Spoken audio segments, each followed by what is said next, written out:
पहले कंपनी का परिचय आपको करवा दूं। रत्नवीर प्रेसिजन इंजीनियरिंग साल 2000 में बनी ये कंपनी स्टेनलेस स्टील प्रोडक्ट्स बनाती है। Stainless steel finish sheets, washer, solar roofing Coke, pipes, tubes वगैरह बनाने का कारोबार है। Railway, metro projects, bridges, nuclear, airport, transportation और किचन वेयर में अलग अलग सेक्टर में इनके प्रोडक्ट्स काम आते हैं। पहले आईपीओ की जानकारी आपको दे दूं। कल खुला है आईपीओ और कल होने वाला है बंद 4 से 6 सितंबर। प्राइस बैंड 93 रुपये से 98 रुपये। 150 शेयरों के लॉट में आप अप्लाई कर सकते हैं। सिंगल शेयर की एप्लीकेशन करेंगे तो देने होंगे आपको 14,700 रुपये। लगभग 30 करोड़ का ऑफर फॉर सेल है। एग्जिस्टिंग इन्वेस्टर्स वो बेच रहे हैं और 135 करोड़ का फ्रेश इशू है। कुल मिलाकर इशू की साइज है 165 करोड़ और मार्केट कैप हायर बैंड पे बनेगा 450 करोड़ का। आइए आपकी मुलाकात करवाई जाए कंपनी के एमडी और सीएफओ विजय सांघवी साहब कार्यक्रम में हो रहे हैं शामिल, जो प्रमोटर भी हैं और एमएस यूनिवर्सिटी बड़ौदा से आपने कॉमर्स में ग्रेजुएशन किया है। इस पूरी फेरस और नॉन फेरस मेटल इंडस्ट्री का सर को 20 साल से ज़्यादा का अनुभव है और शुरुआत से कंपनी के साथ में और पूरे ऑपरेशंस कंपनी के आप ही के हाथ में। विजय जी, बहुत बहुत स्वागत है आपका सर। धन्यवाद हमें समय देने के लिए। आपका आईपीओ कल खुल चुका है, पहले दिन 7 गुना भी भरा है। आई एम श्योर तगड़ा रिस्पॉन्स आपके आईपीओ को मिल रहा है। बहुत बहुत बधाई उसके लिए भी। सबसे पहले समझाएं सर, आपकी कंपनी एग्जैक्टली करती क्या है, किस तरह के आप प्रोडक्ट्स बनाते हैं और किस तरह के कस्टमर्स आपके हैं, जरा अपने बिजनेस मॉडल के बारे में समझाएं सर। नमस्कार मुझे। नमस्कार सर।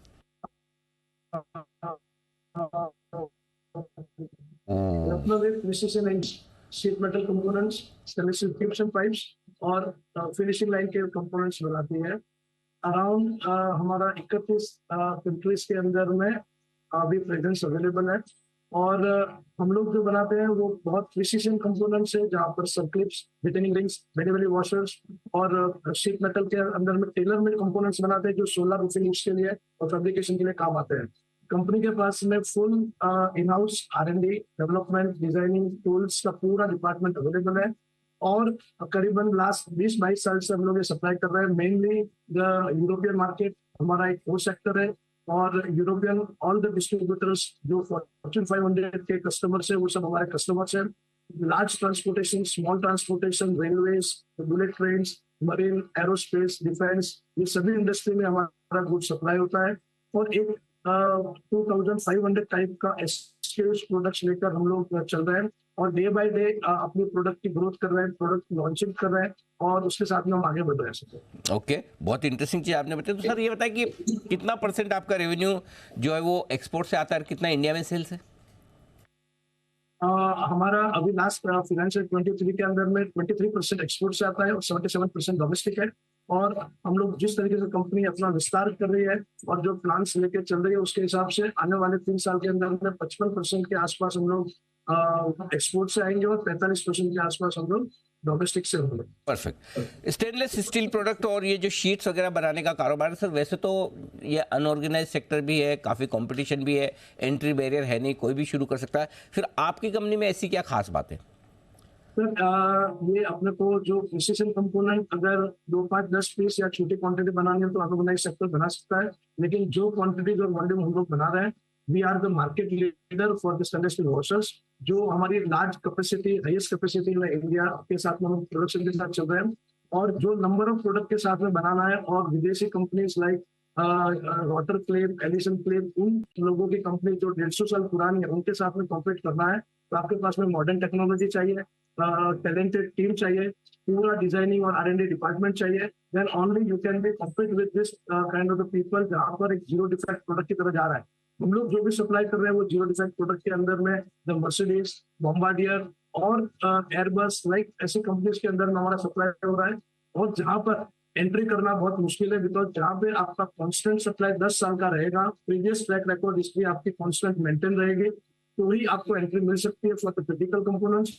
और हमारी कंपनी में ऑलरेडी 15 साल के अनुभव के साथ हम लोग आगे बढ़ गए हैं और उसके बाद हमको ऑलरेडी उसमें एंट्रीज मिल चुकी है और जो very high value addition item critical components के लिए हम लोग ऑलरेडी प्रूवन हो चुके हैं, हमारी प्रोडक्ट्स अप्रूव हो चुकी है और हम लोग सप्लाई करते हैं। सो परफेक्ट एंट्री जी। पॉइंट इतना इजी, कोई भी सेक्टर में कोई भी लोग आ सकते हैं। ठीक बात है। विजय जी, एक और चीज़ बताएं कि 135 करोड़ का आपका फ्रेश इशू है, थोड़ा वर्किंग कैपिटल में, थोड़ा जनरल कॉर्पोरेट पर्पज में रखा है, जबकि आपका डेट इक्विटी रेशियो इंडस्ट्री के मुकाबले में थोड़ा ज़्यादा है, 2 के ऊपर आपका डेट इक्विटी रेशियो है।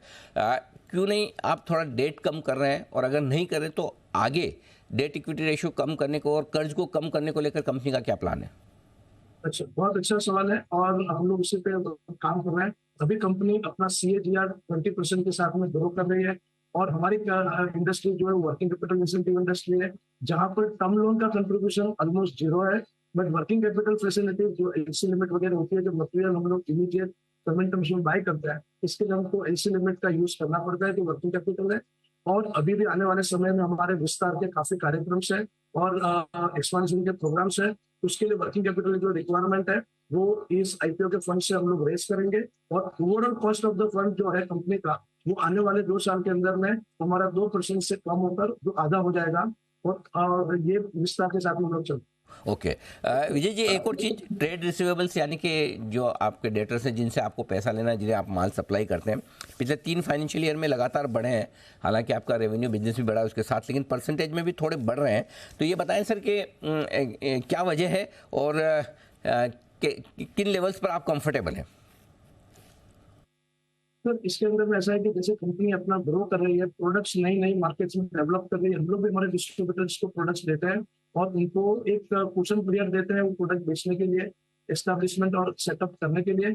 इसके लिए ये पीरियड थोड़ा सा बढ़ा है, बट अगर आप एक्सपोर्ट्स में देखेंगे और डोमेस्टिक कंडीशन में देखेंगे तो डेटर्स लेवल अगर जिस तरीके से रेवेन्यू का ग्रोथ हो रहा है, एक्सपोर्ट के अंदर में अगर देखेंगे तो लास्ट 2 साल में 125% से ज्यादा का ग्रोथ हुआ है। वो देखते हुए इतना ज्यादा डेटर्स नहीं बढ़े है, अन्य हम लोग जो भी है वो कंफर्ट जोन में ही है, और कंपनी अपना विस्तार अलग अलग प्रोडक्ट से कर रही है। इसके लिए उसमें एक जस्टिफिकेशन पीरियड होता है, उसके लिए वो समय लगता है। बिल्कुल परफेक्ट है। सर, कैपेक्स प्लान बताएं कि अगले 2 साल में क्या कोई कैपेक्स प्लान आपने और किए हैं प्लानिंग, और अगर कोई कैपेक्स प्लान अभी आपका चल रहा है तो कब तक पूरा होगा, उसका असर आपके फाइनेंशियल में कब तक आएगा, जरा वो भी समझाएं सर। अनिल जी, अभी हमारा जो IPO है वो लाइव है, इसलिए मैं आपको न्यूमेरिकल फिगर्स के साथ और डेटा नंबर के साथ ले जाऊंगा, लेकिन कंपनी का जो प्लान्स है वो capacity plan already executed online है, और आने वाले 2 साल के अंदर में कंपनी ऑलमोस्ट एक अच्छा खासा कैपेसिटी के साथ में अपनी अलग अलग कैपेसिटीज के अंदर में फॉरवर्ड इंटीग्रेशन प्रोडक्ट के वर्टिकल जो है उसमें आगे बढ़ रही है, और आने वाले 3 साल के अंदर में कंपनी में 1x और 2x का ग्रोथ दिखाई देगा। बिल्कुल। एक और विजय जी ये बताएं, वैसे आपकी पिछले 3 सालों की जो ग्रोथ दिख रही है फाइनेंशियल्स की, बहुत मजबूत ग्रोथ दिख रही है, चाहे सेल्स के लिहाज से देखें, प्रॉफिट देखें, मार्जिन्स देखें। एक तो ये कि क्योंकि हमारे पास DRHP के हिसाब से 3 साल का ही नंबर होता है, तो पिछले 5-7 साल में किस तरह की ग्रोथ रही है, और क्या हायर बेस पे अपनी जैसे जैसे कंपनी बड़ी हो रही है, क्या इस तरह की ग्रोथ आसानी से मेंटेन हो सकती है आगे भी? बिल्कुल सही सवाल है और बहुत अच्छा क्वेश्चन है। सो मैं आपको इसके बारे में ये कहना चाहूंगा कि कंपनी का 7 साल से लगातार CAGR जो है वो 17-18% के साथ ग्रो हो रहा है, और लास्ट 3 साल से हम लोग 20-21% के साथ में CAGR के साथ में आगे बढ़ रहे हैं। कंपनी लगातार अपनी टॉप लाइन के साथ में बॉटम लाइन पर ऊपर बहुत ज्यादा फोकस है, और अगर आप देखेंगे तो वो बॉटम लाइन भी बहुत ज्यादा इंप्रूव हो रही है, और आने वाले समय में भी ये जो बॉटम लाइन है वो यहाँ से 2x की तरफ आगे बढ़ेगी, क्योंकि कंपनी के अंदर वैल्यू एडिशन ऑफ प्रोडक्ट्स आ रहे हैं। कंपनी के पास में बहुत सारे अप्रूवल्स जो first time export from India ऐसी जो प्रोडक्ट्स लेकर हम लोग आ रहे हैं, मतलब और वो ऑलरेडी अप्रूव हो चुके हैं, और ऑलरेडी हमारे सप्लाई भी लास्ट ईयर में हो चुके हैं। उसके फेज 2 के एक्सपेंशन और प्लानिंग सब इन प्रोसेस है। सो आने वाले 2 साल के अंदर में आप इसको लगातार बढ़ोतरी देखेंगे और कंसिस्टेंसी देख पाएंगे, प्रॉफिट में भी और टॉप लाइन में। विजय जी, एक और आखिरी सवाल जो आपसे पूछना चाहता हूँ, क्या कहीं कोई आपको इंपोर्ट से भी कंपटीशन मिलता है, कि अगर कोई सस्ता इंपोर्ट हो या फिर कोई दूसरा देश डंपिंग करने लगे, उनके वहाँ ड्यूटी कम कर दे, कि चलो जैसे चाइना हो गया, तो क्या वहाँ कंपटीशन है, और यदि है तो आप उसको कैसे हैंडल करते हैं, जरा वो समझाइए। हमारी प्रोडक्ट जो है वो लेबर ओरिएंटेड प्रोडक्ट्स है। हम लोग 20 साल से लगातार यूरोप में, यूके में और US में एक्सपोर्ट्स कर रहे हैं। अभी भी हमारा जापान, ऑस्ट्रेलिया और दूसरा मिडिल ईस्ट एरिया जो अफ्रीका का है वो ओपन है।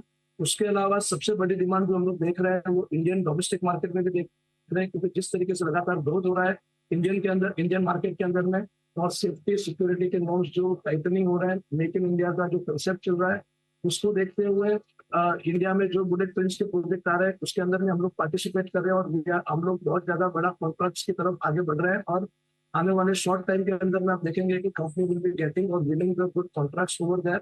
तो कहने का मतलब है कि हमें डंपिंग का इतना ज्यादा नहीं है, कंपनी के पास में पूरा बैलेंस मॉडल है डोमेस्टिक और एक्सपोर्ट्स के साथ में। सो डंपिंग की कोई भी रिस्क हमें दिखाई नहीं दे रही है। पैरेलली हमारी प्रोडक्ट के लिए 3 से 4 महीने के ऑर्डर बुक हमारे पास में ऑलमोस्ट लास्ट 8 साल से कॉन्स्टेंट रहते हैं। So order book position are also good.